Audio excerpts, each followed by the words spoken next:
চোখের পলকে এইভাবেই তৈরি হয় নানা ডিজাইনের সিলভারের হাঁড়ি পাতিল ও কলসি। মাত্র 2 মিনিটেই বানানো হয় ছোট বড় নানা আকৃতির সিলভারের হাঁড়ি পাতিল। সিলভারের বাসনপত্র তৈরির প্রক্রিয়া একেবারেই মনোমুগ্ধকর। চোখের অপলক দৃষ্টি যেন কোনো লক্ষ্যেই থেমে থাকে না, আর সেই সঙ্গে সিলভারের মিহি গুঁড়োতে কালো হয়ে যাওয়া হাত পা সহ পুরো শরীর। মালিকেরা কিনারা এরপর এটা মনে করে বাড়িতে গালায়, আবার যারা শীত করে তারা আলাদা, আবার যারা তাবাই করে আমার ভাটি আলাদা। পাতিলের নিখুঁত আকৃতি দেখে সেই বিবর্ণ শরীরের মধ্য থেকে এক ঝলক সাদা দাঁতের হাসি উকি দেয়, যা বেশ আকর্ষণীয়। প্রায় 3 ফুট লম্বা মোটা লাঠি ধরে কখনো সোজা হয়ে আবার কখনো শরীর বাঁকিয়ে সজোরে ঠেলেন তারা। এরপর সিলভারের গোলাকার শিরে চাপ দিয়ে 10 থেকে 15 সেকেন্ড রোলার মেশিনে রাখা হয়। একে একে তৈরি করেন বিভিন্ন আকৃতির জিনিস, যেমন কলস, বালতি, মগ, জগ, ছোট বড় বিভিন্ন সাইজের হাঁড়ি পাতিল। তারপরে নিয়ে যা তারা ব্যবহার করে। আসলে এখান থেকে কি কষ্টের বিনিময়ে মালটা তৈরি করা হইতেছে তারা কেউ কিছুই জানে না। বাড়িতে সিলভারের হাঁড়ি পাতিল সহ নানা জিনিস চকচকে দেখা যায়, কিন্তু কিভাবে এগুলো তৈরি হয় তা অনেকেরই অজানা।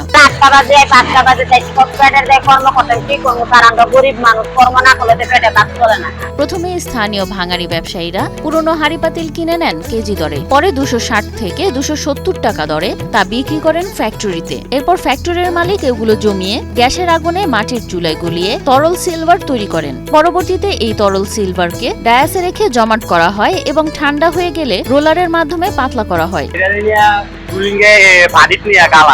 গালা এছাড়া এটারে তার কোন আছে প্লেট বানাইয়া এটারে ডুরিংয়ে এটা তালা এছাড়া এটারে তারপরে তাওয়াই বাঁধি করে তাওয়াই করে এটারে তারপরে আবার তাওয়াই করে এটারে সার্কেল বানাই করে নিয়ে আমরা প্লেটটা দিয়ে আমরা প্লেট বানাই সব গোল আকার করে তারপরে এটা আমরা ফিনিশ করি। এভাবে কাঁচামাল থেকে তৈরি হয় সিলভারের পাতলা শীট। পরবর্তীতে হাঁড়ি পাতিল, মগ ও বালতি সহ বিভিন্ন পণ্য আকারে কেটে মেশিনে পাঠানো হয়। প্রথমে মেশিনে দিয়ে প্রাথমিক আবরণ তৈরি করা হয়, পরে কারিগর তাতে ফুটিয়ে তোলেন বিভিন্ন ডিজাইন। এই পুরো প্রক্রিয়াটি চলে ধাপে ধাপে। এক একজন কারিগরের আলাদা আলাদা কাজের ওপর সম্পন্ন হয় পাতিল বা বিভিন্ন পণ্য তৈরির কাজ। আমরা দৈনিক 200 কেজি মাল বানাইতে পারি।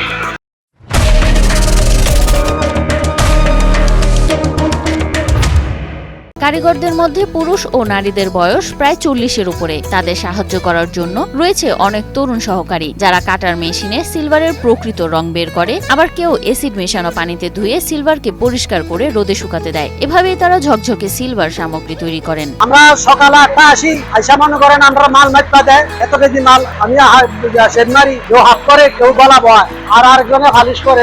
হাঁড়ি পাতিল তৈরি শেষে এসিড দিয়ে প্রতিটি পণ্য পরিষ্কার করা হয় এবং রোদে শুকানো হয়। তারপর এগুলো বাজারে বিক্রির উপযোগী হয়ে ওঠে।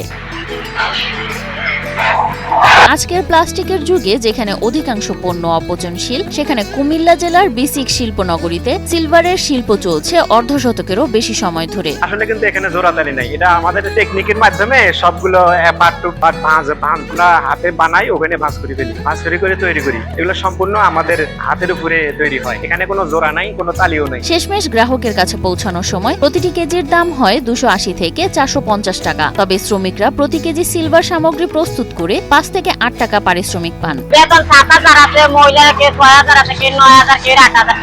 বর্তমানে কুমিল্লা জেলার বিভিন্ন উপজেলায় প্রায় 200 কারখানায় কাজ করছেন 5000-এরও বেশি শ্রমিক, যারা মূলত কুমিল্লা ও আশপাশের জেলা থেকে আসেন। এখানে মনে করেন 500-550 টাকা পর হাজিরা, 8 ঘন্টা ডিউটি।